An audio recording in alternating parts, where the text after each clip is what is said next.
कामराज साहब, splinter groups बहुत हो गए, आईपीपी भी आ गई, उसके बाद जो है वो खटक साहब की भी अपनी जमात आ गई, साथ ही साथ कुरैशी साहब पे भी जो है वो इल्ज़ामात लग रहे हैं। क्या चेयरमैन पीटीआई माइनस हो गए हैं और क्या ये आर्जी माइनस हुए हैं या मतलब ताहयात माइनस हुए हैं?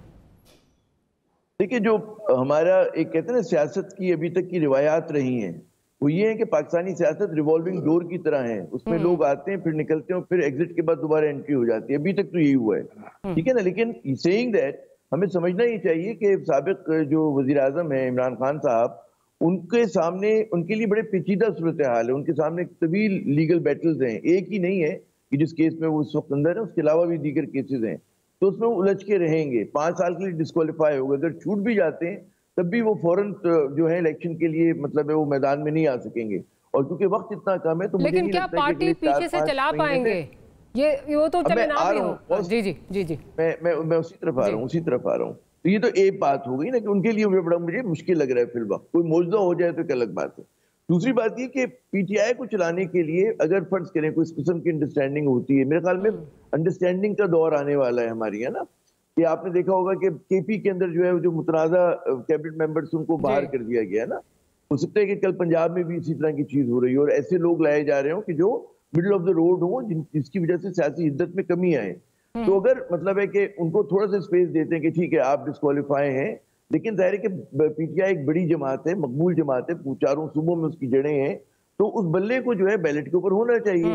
अब वो बैलेट में होने के लिए अगर इस बात में रजामंद में ये हमारा मफरूजा हो सकता है कि उसमें कि वो पीछे बैठकर मतलब है कि वो कहें ठीक है ये मेरी पार्टी है, इसको आप लोग सपोर्ट करें, उसके लिए बयानियां बनाएं और इसमें नई क़यादत जो है यानी कि जो उनके पुराने साथी हैं उनमें से 2-4 लोग जो है वो लीड कर रहे हों।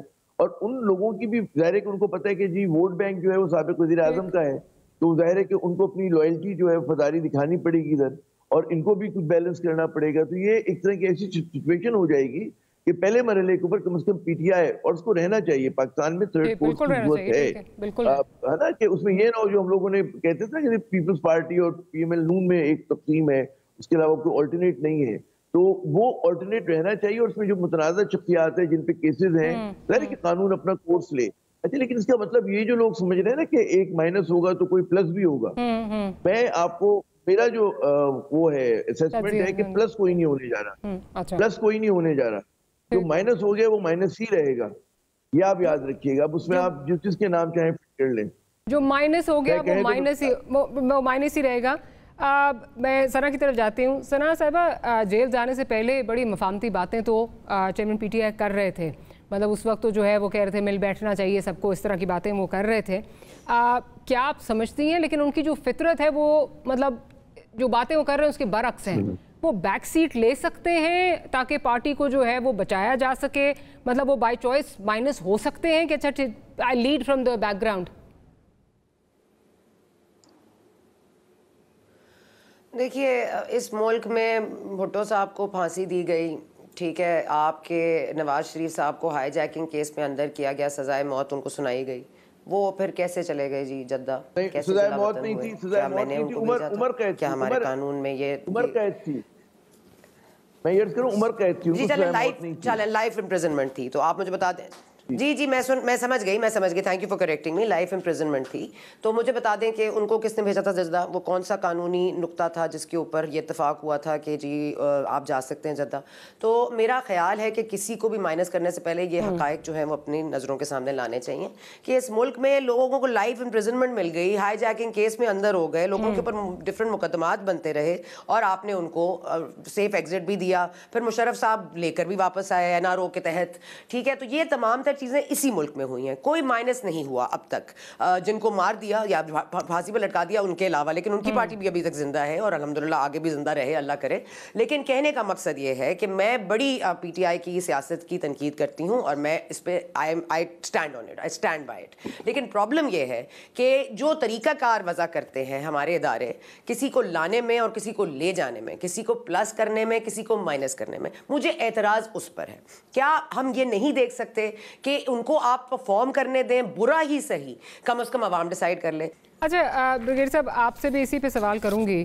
जो चेयरमैन पीटीआई का फ्यूचर है, क्या आपको लग रहा है, जो आप आमिर ज़िया साहब की बात से मुत्तफिक हैं? बिकॉज जो उन्होंने एनालॉजी दी है बिल्कुल सही है कि हमारे यहाँ वाकई रिवॉल्विंग डोर की तरह ही है। पॉलिटिक्स जो जाता है वो वापस किसी न किसी मरले पे आता है, फिर निकल जाता है, फिर आता है, फिर जाता है। क्या देख रहे हैं आप, क्या इनका फ्यूचर क्या देख रहे हैं? देखें डॉक्टर मारी, यही मैं बात कर रहा हूँ कि पीटीआई चेयरमैन को ये बात रियलाइज करनी चाहिए कि अगर अभी उनके ऊपर केसेस हैं और कुछ अर्से के लिए out of politics, he must realise and he अपना किसी को अथॉरिटी दें कि okay today I appoint so and so as a designate chairman of the PTI to go for elections, to force for say electables, आपने ticket किसको देने हैं, party को फाल कैसे करना है। अगर आप ये नहीं करेंगे और वहाँ से ये आप, because when you say and announce from there in the prison, then people will understand yes now he is been designated, आपने ये शाद कुरैशी को किया, ये जिसको भी किया, then you can take on the reorganise कर सकते हैं पार्टी को, उनको रीबिल्ड कर सकते हैं, इलेक्शन की तैयारी कर सकते हैं। अभी इलेक्शन अनाउंस हो गए हैं, आपने उसके बाद कैंडिडेट सेलेक्ट करने इलेक्टेबल सब जगह पर, उसके बाद आपने कुछ जलसे भी करने होंगे, सारी चीज़ें आपको करनी पड़ेंगी। सेकंड साथ ये कि इस वक्त ये बहुत ही अहम बात है, जो ईगोइस्ट हैं ये चेयरमैन पीटीआई जो है, ही डजंट वांट कि मुझे करें। बताएं, नवाज शरीफ 4-5 साल से हम इंग्लैंड में बैठ के पार्टी चलाते रहे ना, पार्टी के फैसले वही करते रहे, so better do it, who stops you. आप अगर अपने चेयरमैन बना लेते हैं शाह महमूद कुरैशी को एक्टिंग चेयरमैन, आप उनके लेकिन शाह महमूद के हवाले से हमेशा से उनके तहफ़्फ़ुज़ात जो हैं वो रहे हैं, और आपको याद होगा वो जो मीटिंग भी हुई ज़मान पार्क में, वहाँ से भी शाह महमूद साहब जब बाहर निकले तो खासा गुस्से में थे, कोई मीडिया से बात भी नहीं की और चले गए, और अंदर काफ़ी तल्ख़ कलामी की भी खबरें जो हैं वो आती रही। So the answer is she appoint someone else। आप वो उमर अयूब को बना दें, आपने जिसको मर्जी बना दें, but make someone responsible to take charge of the party and then run it first। वो तो सना, आप क्या चाहती हैं उनकी मुश्किलों में मजीद इजाफा है? कोई एक और डायरी निकल आए, कोई एक और डायरी निकल आए वहां से कि मुझे जब तक नहीं बनाओगे पार्टी नहीं बचेगी। देखें, ये बेहतरीन चॉइस है, ये बेहतरीन चॉइस है। शाह महमूद कुरैशी के हवाले से बड़े इनसिक्योर है इमरान खान साहब, बुशरा भी पूरे इत्तेफाक कर लें, इदारे भी और वो भी। सना ये पार्टी को तबाह करने के लिए बेहतरीन चॉइस है। सब मुल्क तो तबाह हो गया, पार्टी का भी तो मैं वही तो कह रही हूँ कि अच्छा खुद कुछ हमला आप भेज देना उधर।